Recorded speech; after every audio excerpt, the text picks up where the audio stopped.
GM, just a quick one before we get going. So, as you know, the Blockmates podcast is for informational and entertainment purposes only. Certainly shouldn't be considered as financial advice. We have absolutely no idea what we're talking about half the time. So, any investment decision you do make should be based on your own research and your own understanding of the risks involved. One more thing as well, there's around 50% of people who listen regularly who aren't subscribed yet. So, if you please could just do us a favor and hit the subscribe or the follow button or the like button, helps content grow, helps us grow, helps it reach more people like yourselves, and it means the world to us as well. So that's the last I'll ask of you. So yeah, let's get to the episode. We're live. Good morning. Good morning. Not morning for me. I'm nearly ready for bed. Yeah, it's not easy this time difference thing for you, is it? No. It's not easy for any of us.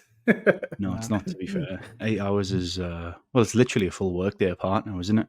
Like literally a full workday. I'm just trying to get as far away from all of you as physically possible. That's all it is. Trying to claw you back, kicking and screaming. How was a Valencia trip? Didn't even go. Didn't even go. But no, sorry. Hello, everyone listening. Bloody hell, another good episode. Green across the prices and flows. These things are suddenly becoming a lot more fun to do. Not that they aren't always fun talking to these two, but it must be better to listen to and watch as well, because things are starting to look a little bit exciting again, aren't they, fellas? Euphoria across the board. Everyone's happy. No one's fighting. Well, there's definitely still people fighting, but everyone's a lot richer in fighting. Work productivity down. Telegram groups up. So just when we might have been hitting a little bit of momentum, we might all be on Indeed by this time in January. So slowly winding down Blockmates as a company just to trade shitcoins in Telegram for a living and stuff. Slowly. Not if we make it. Yeah, I hope everyone's doing well. I hope you're making money, whatever you're doing. Yeah. So Bitcoin is up 4.1% on the weekly to 36,800 circa. Obviously, at the time of recording, that's from the last episode at around 35k. ETH is also up 4.4% on the week, broken the 1900 mark again, jumping up from 1800 circa in the last episode. And total market cap is also up to 1.4 trillion. Binance inflows on the daily is minus 1.2 bill. On the weekly, minus 2 bill. And on the monthly, minus 1.7. And Fear and Greed is at 69. Is it all going on chain? I don't know. That might be your. That might be like internal movements. That you think? It's quite a lot, isn't it? Because I seen a really large USDT mint to replenish Tron or some shit. So it might be something to do with it, but because everything's going up. It's a bit of a counterintuitive on that one, but yeah, everything goes up because usually we see them the spike, don't we? So I guess it's not a reliable indicator today. Loads of green, and then there's me telling you all the money's being sucked out of the system as well. Yeah, maybe it's outflows into like these tiny exchanges where people are buying these like hard to get coins. Like that's like a new thing where people are like, oh, it's hard, so it's really hard to buy. It's not hard to buy. You just go to an exchange that you don't usually use and press buy. And that's why there's been $1 billion of outflows from Binance, because they're all on these like tier 7 exchanges buying absolute vaporware. They've been cutting a lot of pairs as well, to be honest, across the board. I've had my email every single day of like 10, 20 pairs being cut. So obviously if that's your usual place to buy, then you've got to outsource it and go elsewhere. What are we allowed and not allowed to do currently if you're from the UK on Binance? You're not allowed perps, are you? You're not no perps. Yeah, and like the messaging's changed now and stuff like that. I think they're very apparent that you could lose all of your money. But I haven't used Binance in no, couldn't tell you. I feel like you get an email every week from them though, like addressing UK users. They don't need to tell me that I can lose all my money. I've seen that firsthand many a time. Do that myself, and I already know. I don't need reminding. Fucking hell. No, I went on it for the first time today in like a very like long time, because I rarely use centralized exchanges anymore, and it was like the amount of kind of clicks and warnings and like I must have pressed like 10 crosses before I could actually like see the volume page, But I think despite its many flaws, the UK has laid out a really good framework for a lot of operators in the industry, and it looks like they're trying to attract a lot of that talent, a lot of those companies over there. So like quite reassuring. I don't know if current government, don't want to go into politics, but I don't know if current government's going to be around for too much longer, but at least it's a step in the right direction anyway. But yeah, people need to get off centralized exchanges anyway and just get straight on chain. Yeah, especially with many of these products coming out, like we've seen with, like, I guess, Rainmaker and stuff like that, where it's getting more accessible to get on chain as well, and feel safe and like a bit more comfortable doing so, and like hopefully that'll keep like there'll be strides towards that just being more clear and implemented across the board with new products coming live over the next couple of years, because that's still the barrier, isn't it? Like across the board in terms of making that step. Like it's one thing to buy something on Binance, but it's still Alex still rings us to double check his transactions. I was telling you though, wasn't I? I was at work recently, and some guy like who I don't even know, like a distant family friend, he pulled me aside because I guess he knew I was in the industry, and he was like, I wanted to buy Bitcoin, but I just didn't know how. I was like, I just don't know how to buy it. And I was like, just laughing about that with him. But it's a very real thing. I think we've talked about it on here before. Onboarding and UI, UX, yada, yada. God, we've drawn out on that a lot. But you get your referral code going at Family Works. Get your Revolut code going on Family Works. 70 quid back, don't you? Fucking hell, man. Yeah. But yeah, okay. So news-wise, I think there's probably only one place to start really with it today, and it's the SEC first window to approve all spot 12 Bitcoin ETFs begins today, or rather, at least 8 hours ago. Time zones are a tricky thing in crypto, as we all know. So yeah, potentially huge, like a week's window or something between now and then. But yeah, I think that's pretty much all I need to do to tease up for that one. Yeah, so the last cycle of the futures ETF going live, it was very, very bullish into it, and then it was very much a sell the news when it went live. And I think it's pretty much the same now. So I don't think the approval is a sell the news. I think it's like the actual listing going live, maybe like a sell the news, and then we have to try and rethink about what's happening. As with all these things, until the actual benefits of large institutions having to buy the underlying of what they're going to put into the ETF, which is what the benefit of the spot ETF is. But then, like, if I was to put it to both of you two, what happens after a Bitcoin ETF? Everyone starts wondering where's the ETH ETF coming from, and then so we get a little bit of fuel at the fire off the back of it, and then maybe we get like Harry Potter, Obama, Sonic 10 new ETF. I hope so. They deserve it. They do. The real Bitcoin, the people's Bitcoin. They deserve it, yeah. And then we get an ETF for Stinky Linky. Stinky Linky, yeah. Never Sergey managed to make that fucking bearish.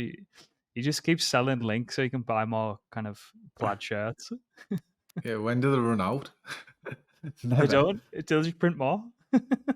It's, to be fair though, it's running. I thought it'd never move again.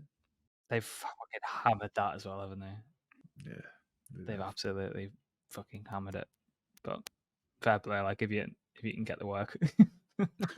Look, do you know what I think would be useful, Grant? And I'm going to put you on the spot for this one. A top line TLDR of the actual situation, because we posted an article about this, which did again, it was very, very top line, just sort of covering the ins and outs of if you don't understand. But I do think it would be valuable to cover that if you are listening. And quite often in this space, like I think there's so much information that flies around. Even if you don't necessarily understand things, I know people are less like forthcoming about, I actually don't understand that thing that everyone seems to think is obvious. So tell me why it's important, what the actual nature of it means, and obviously why we know it's net positive for the industry, you would hope. But yeah. So first I'll say it's kind of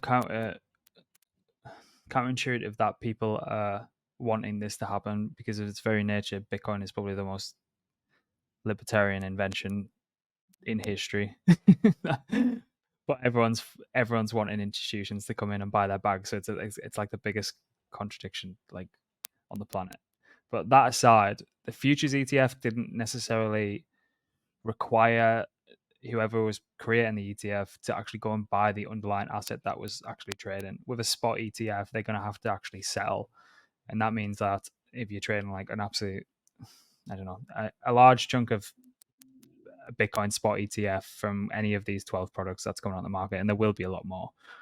Whatever's getting traded, they're going to have to actually have the underlying. So if there's fucking $1 billion worth of Bitcoin, $10 billion worth of Bitcoin, they're going to actually have to have that.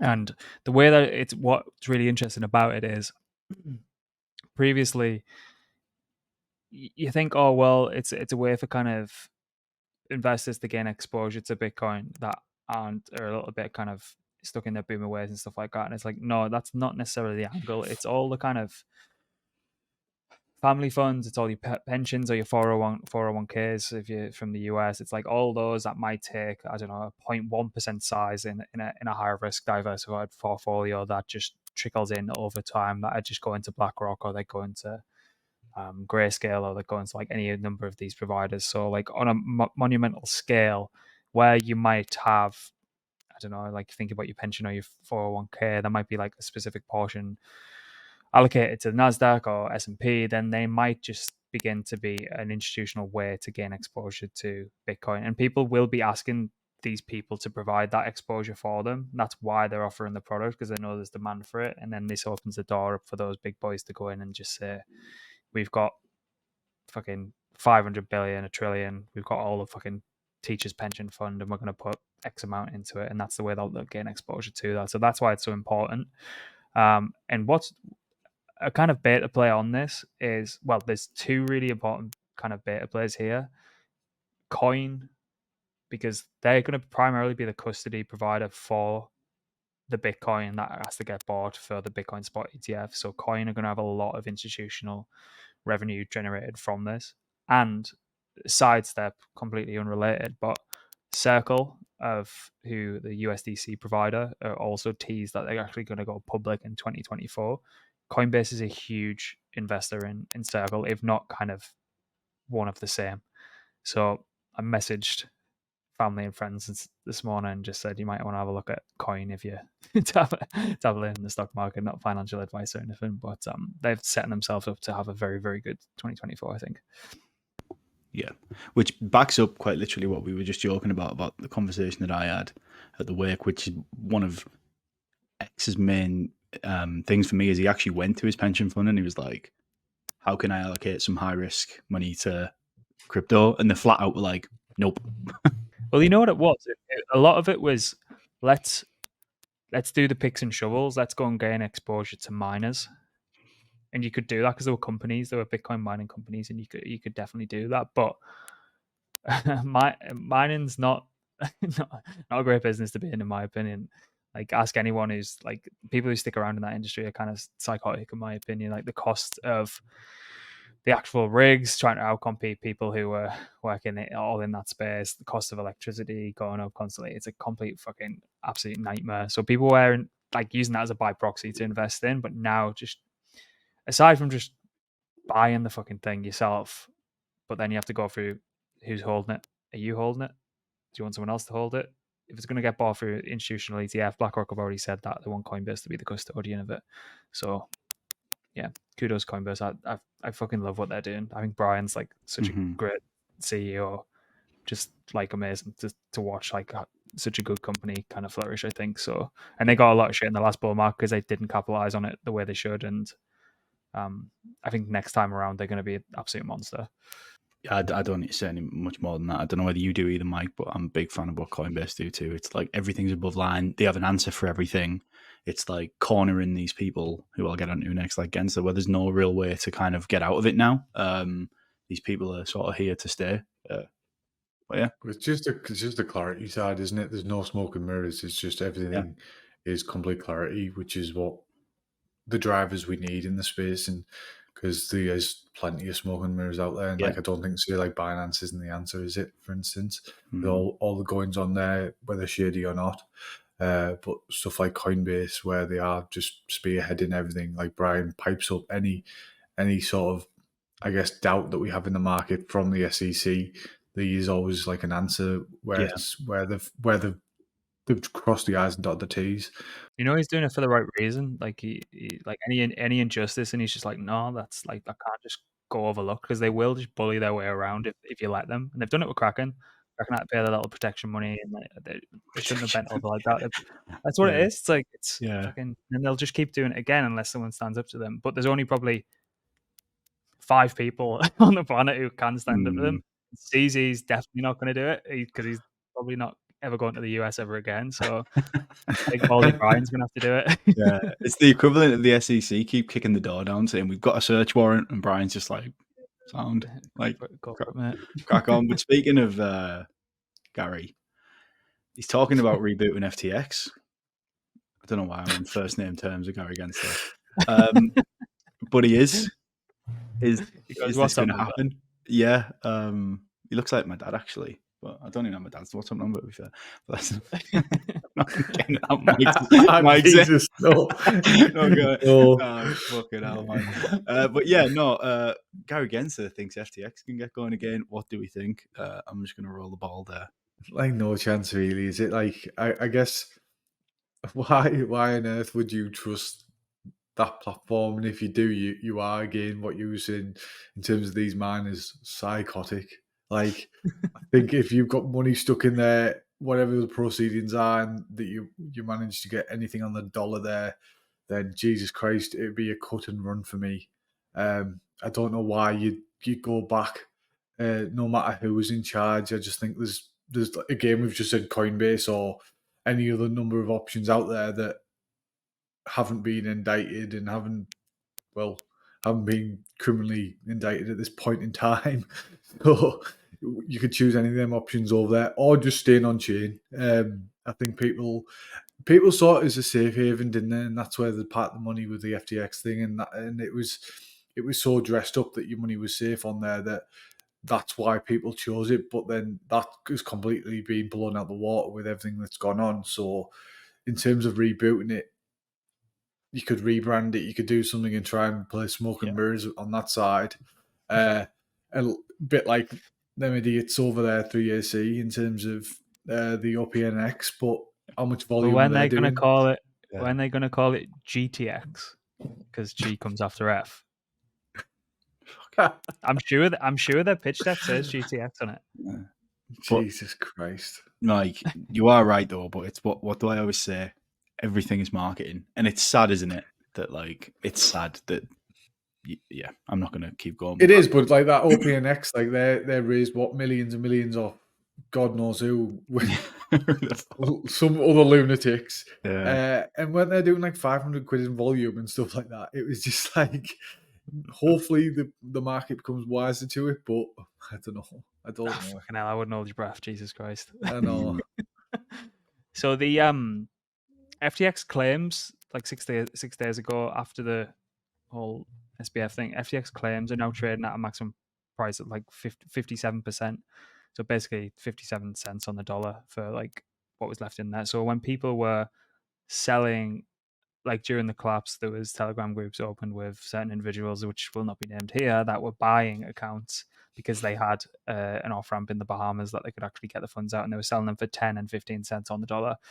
So now that it looks like people are going to recoup at least a maximum of 57%, those people might be getting a knock at the door, I can imagine. But yeah, like trying to restart FTX when it all came out in the wash that FTX was a bunch of wallets and a bunch of fucking amphetamine up nerds that didn't even have a risk engine. Then they were just like taking on any bad debt that the fucking exchange was taking on.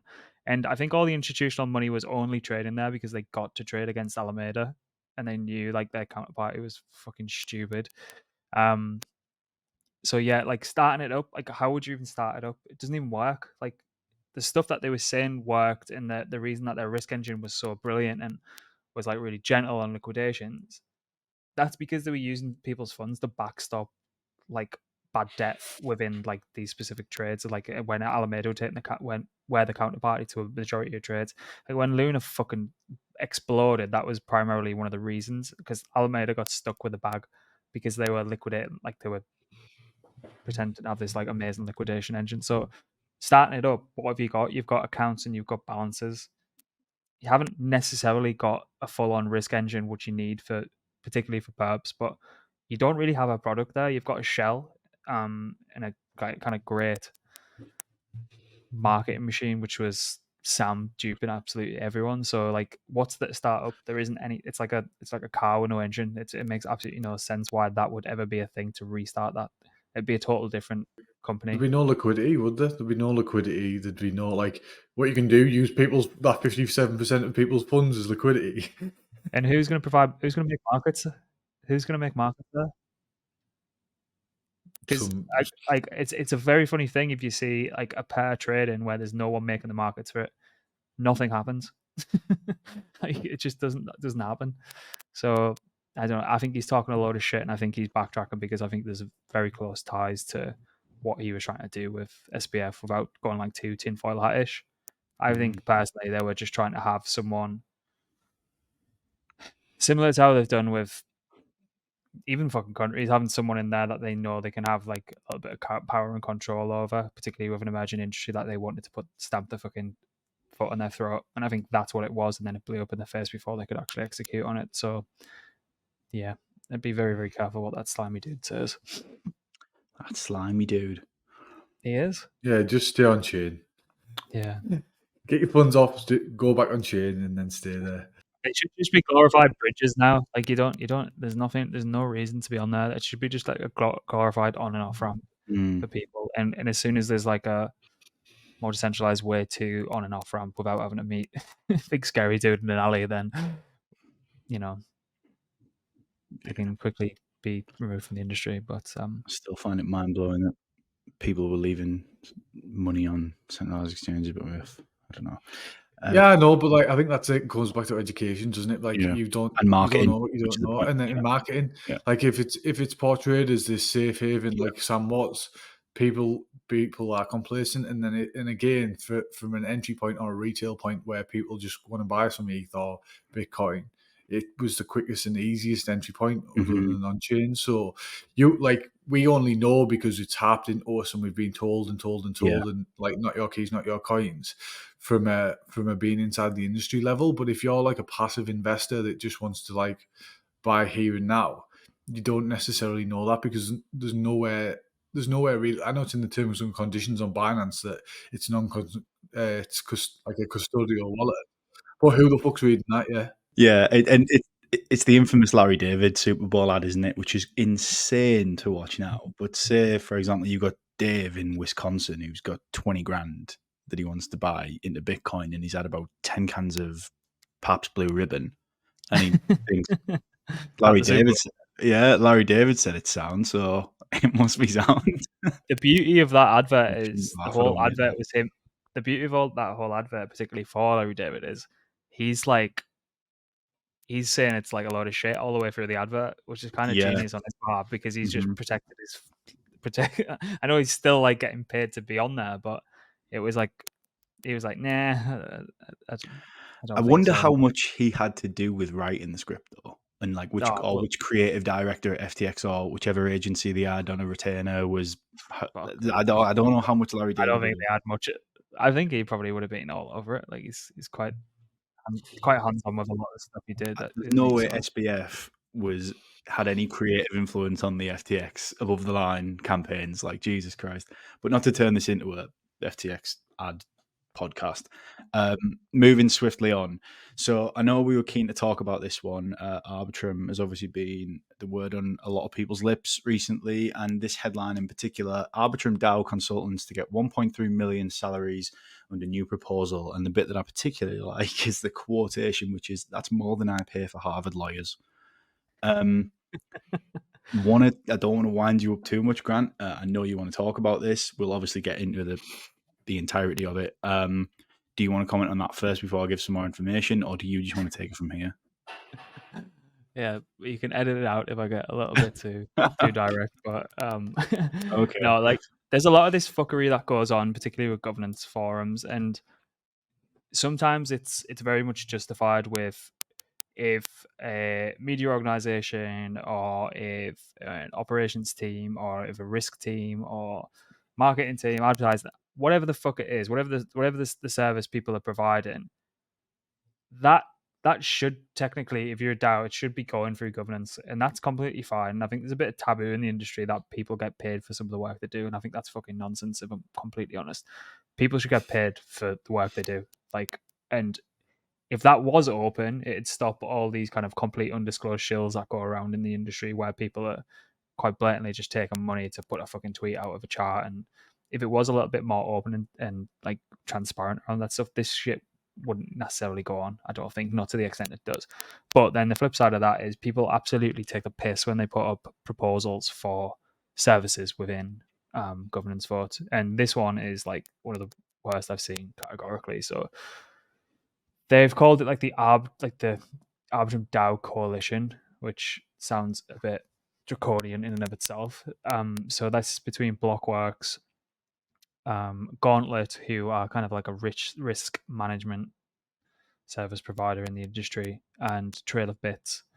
So they've said like a lot of stuff gets stuck in the mud when it goes to DAO governance, and there's a lot of horses pulling a cart in opposite directions, which I completely agree with. And I think the immaturity of a lot of people in the industry is like they just like everyone thinks they know best when half the time nobody has a clue what they're talking about, including us.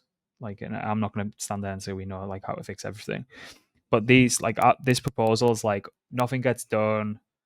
We should be the ones to actually fix it. This is what we're going to do. And to me, it's just like the full post is just like a load of words and nothing gets said.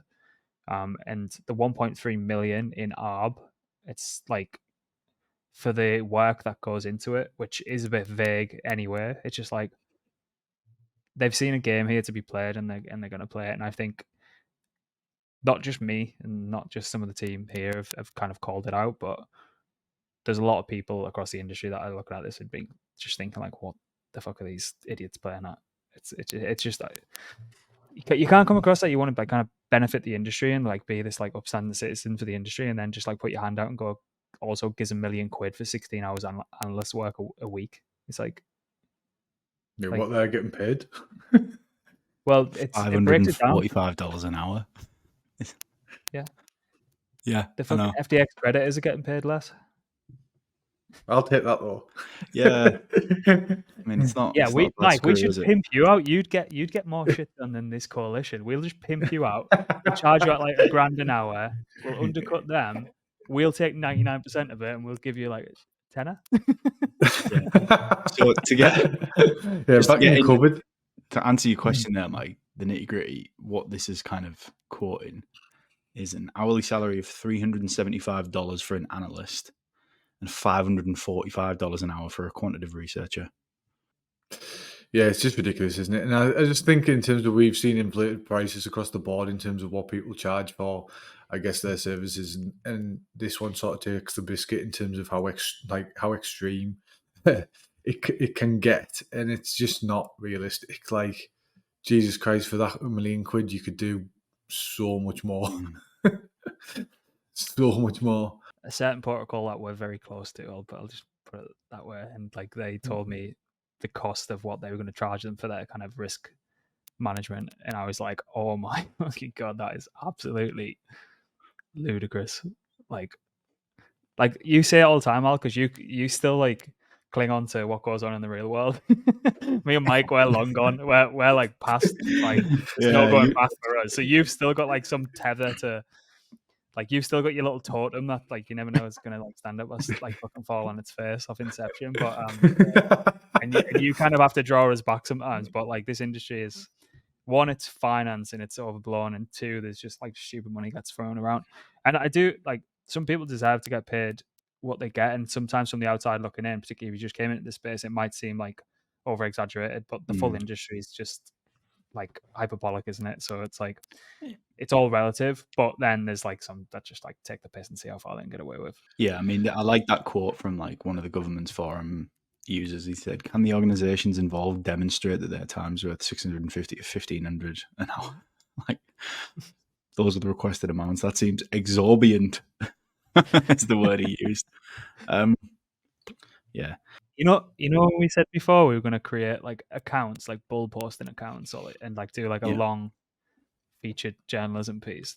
What we're going to have to start doing is infiltrating governance forums and seeing how much money we can get from them. And just like we'll give it back, but we'll just see like how much we can take the piss and get away with it. Put like a white hat, take a bounty. What I would say though, and I we don't used to create loads of Uniswap Foundation like governance forum posts, like asking for like $1 million in unis if he'd shave his head and stuff like that. Well, there is definitely a strange disconnect though at times, don't you think, between like, as we say, the money that flies around and how it's completely inflated, and then also people who are completely delusional about what you have to pay for good solid work. Would you say? Do you know what I'm kind of getting at? Yeah. There's still a definite there's definitely a middle ground in this. Yeah. Call that not recognizing value or what, which is probably the problem in itself, which is why some people think they can inflate stuff and some people are daft enough to pay it, and then other people are not educated enough to understand that that's not done for free, mate. It's very rarely in the middle. Like there's very rarely like two parties that meet and are like, oh yeah, that is like reasonable. it's rather you should do absolutely fucking like protocol. Recently we were saying like, look, we'd love to help out with all this like educational content and stuff. And they're like, yeah, go on, crack on with it. And I was like, you do realize that's like fucking 10 people's work for like 3 months? And they were just like, oh well, I thought we could just kind of get away with it. And I was like, absolutely fucking not. We've got like 10 people to pay at the end of every month. You absolute idiot. Got a few bills to pay, like.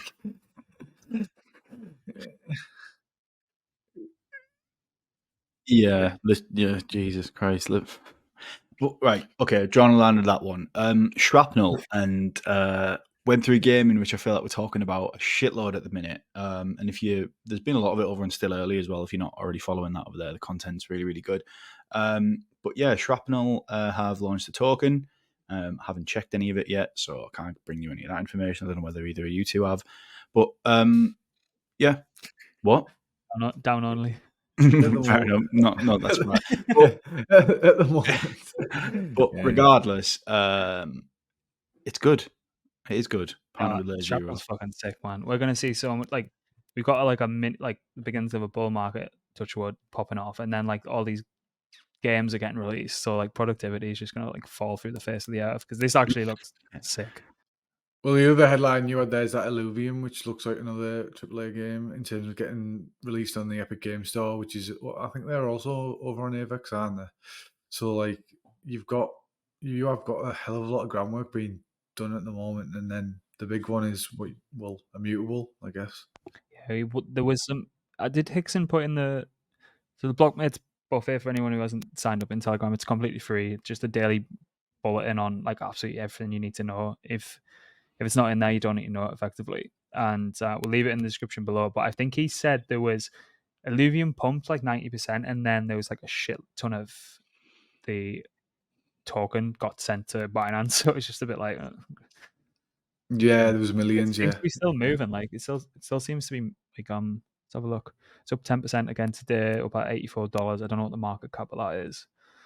Let me just bear with me a second. Fucking 509 million. But like these games, like you've just got to think, like they catch wind and like really, really run. Like I can't even put a value on them because. Well, it only takes one, doesn't it? And it one of these. It takes one game to take off where people get the bug for it. And like we had that interview with Shrapnel, and it's just like it's a complete Trojan horse in terms of you're playing a game you don't know you're using blockchain, but you are, and all you're doing is adding in the elements that current games don't allow you to own or resell or anything like that. Like how much money goes into these games, it's insane. So if you can retain value there, and you've got a secondary market, how much revenue does that generate over time? Oh god, it's fucking nuts. Like because the it keeps you whole there. Then initial, yeah. Well, the whole initial, like you think back to one of the initial Ethereum pitches of Vitalik, with his World of Warcraft thing, and something happened where it got changed or some shit, and he was pissed off that he didn't actually own it. Like now it just seems like why wouldn't you just have like digital ownership of in-game assets, particularly if people spend an awful lot of time and they spend an awful lot of money on this kind of thing, and like the studio just owns that at the end of the day. It just makes absolutely no sense. But yeah, Shrapnel looks fucking sick. Off the Grid looks incredible. TSM have got a subnet. There's just a load coming online, and like at the right time. And like if you look at look at the views from the Shrapnel video, they're just like, I don't know, you probably get an extra 50% viewership just because it taps into that new audience as well. So, and that's a big one. Like, you can get people's time and attention. Well, attention, isn't it? Yeah, it's massive. It's the Trojan horse method, which, you know, in fairness, Luca Pudgy Penguins has been saying, which is proved right in a completely different space, obviously, selling toys in Walmart and whatnot compared to, but it's the way, it's like we've talked about in here before, though, haven't they? Like, how much does Joe off the street care about decentralization and self-custody? And they don't care about the tech. Don't. They don't give a shit about the tech. Like, it's like we do, but then to a certain degree. No, but the go up technology. But yeah, it's one of them. Like, if you're using an app on your phone, you don't care how it's built. You just want to know that you can use it and you can get one service or method, or you can buy something or whatever else. You don't care how that gets from A to B. It's just that it does get from A to B. So I think that's across the board. Like you say, we were saying earlier, the more you close that gap across the board with games, with financial products and everything else, that's what allows them, like, masses to participate, or more people to participate, shall we say. Yeah. And we have to round this off with a shout out to Immutable as well, with the Ubisoft partnership, which is just yet again huge. And if you read the bull post that we did put out the other day, and you weren't immediately bullish, then you don't think you read it and consumed it properly. But Jedi also did an interview with Robbie where he quite literally mentioned how they've been having conversations with some of these big players, and the word on the street is that within the gaming industry, Web3 is quite clearly at front and center of all of these people's minds. So they're not stupid. But yeah, big one. You got anything funny to wrap up with? I don't want to say funny because it affects people's health, but I guess this is what you get for playing fucking Steve Aoki and like having horrendous strobe lights. But yeah, the Bored Ape Yacht Club, Yuga Labs, some weird shit being going on with people's eyes and vision. Maybe you've seen some stuff on CT. I don't even know what to say to you about this. Do you want to talk about it? It seems a bit mad. What's crazy is the Bored Ape Yacht Club statement on Twitter is like ironically incredibly hard to read. Like legibility. Yeah. From a legibility point of view, we'll get it to pop up about now. If you've got eye issues, you're probably not going to be able to read this anyway. Never mind, even if you don't. So, yeah. All text. Does that make they're gonna make it all back anyway? Because they'll just sue the shit out of them. Won't be able to sell the NFTs, but they'll make it all back through liability. Yeah. Maybe it was like a strategic decision to stop them like being able to see their wallets and give their seed phrase over to all these fishes that come after them. It's like, let's blind them all so they can't sell and stop getting bored apes dumped onto the market. It doesn't sound good. That, like, I don't think this, because like injuries are like, most injuries are okay, but anything to do with eyes. And I haven't verified this, by the way, this screen grab that you've probably just seen on screen, because it looks like if it's not a parody, it's probably a parody. It's not good. Yeah. Can people sue? IDK, my guess would be attendees signed liability waivers, otherwise Yuga wouldn't be able to make an announcement like this. One can really say this NFT project lacks vision. Why would you sign a liability waiver to go to a rave? That looks like the worst fucking. I've never been to a rave, and I've been to a few raves. That's not what they look like. Just my own liability. Yeah, fucking hell. Did you see they were on they're on The Simpsons though? Simpsons marking the NFT bottom. Yeah, with Bart turning into an NFT. Bart turned into an NFT and Homer was gutted, and then someone bought him for like 1.5 million. And he was buzzing. Yeah, though, he accidentally turned Bart into an NFT, and then he takes him into the kitchen, and Marge goes, "What? You turned Bart into an app?" And he goes, "No, apps actually do stuff. He's an NFT." He says like, "Oh, you know when you always say you wish Bart was less fungible." But yeah, right. Fucking Why does The Simpsons always like? It's got like just- weird telepathic. Have you ever dug into that? That's tin. Yeah. Tin shit. We're not going to talk about that today. I think that's enough. Wow, 42 minutes. God, aren't we treating you a lot at the minute? If you made it to the end, amazing. If you're not already following the buffet and you're even remotely interested in this space, then I would question your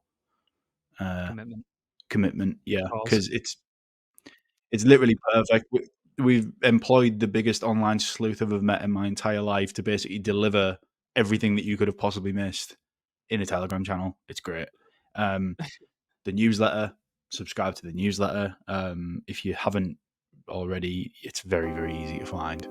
Just go to Dan's Twitter account as well. I reckon you'll get 2 tweets in without him mentioning it. And still early too. And please like and subscribe everything as well. I hate saying that. I really hate saying that. But have to do it. Have to do it. Okay, boys. That's that. All right. Take it easy. Goodbye. Bye.